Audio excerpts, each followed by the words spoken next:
अस्सलामुअलैकुम, welcome to back Shagufta home recipe की तरफ से। आज मैं आपको खुशामदीद कहती हूँ। हम लोगों ने अपना नया घर शिफ्ट किया है, तो मैं अपनी खुशी आप लोगों के साथ शेयर करना चाह रही थी। मैंने सोचा आज कुछ मीठा बनाते हैं। मैं बना रही हूँ आज गाजर खीर। चले हम स्टार्ट करते हैं अपनी रेसिपी। सबसे पहले हमने देगची में 2 किलो दूध लिया है हमने, और इसमें 2 से 3 चम्मच मैंने चावल भिगो के रखे हुए थे धोकर, ये इसमें ऐड कर रहे हैं।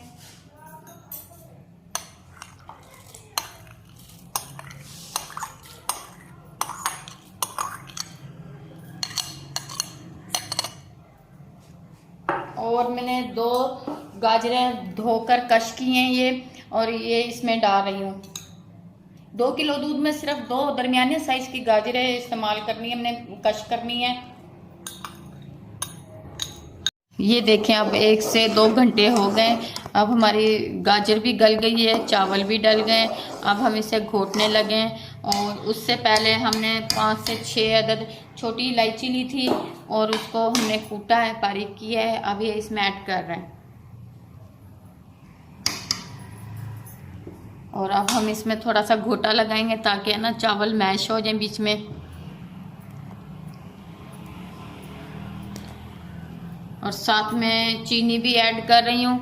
हस्बे ज़रूरत, जितना आपको टेस्ट अच्छा लगे आप उसके मुताबिक चीनी ऐड करना।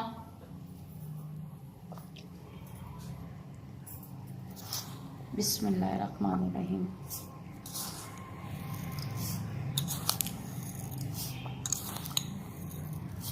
हमारी फैमिली वाले कम मीठा यूज़ करते हैं, इसलिए मैंने कम मीठा डाला है। आप लोगों को जितना अच्छा लगे आप उतना यूज़ करना। मिक्स किए और घोटा लगाया। अब ये गाढ़ी हो चुकी है। अब हम इसे डिश आउट करने लगे हैं। देखिए, आज की मेरी गाजर खीर रेडी हो चुकी है। ये बहुत मज़ेदार बनी है, बाज़ार से भी ज़्यादा जायका अच्छा है। अगर मेरी ये रेसिपी आपको पसंद आए तो मेरे चैनल को आप सब्सक्राइब करना, लाइक करना, कमेंट्स करना। ओके, अल्लाह हाफिज़।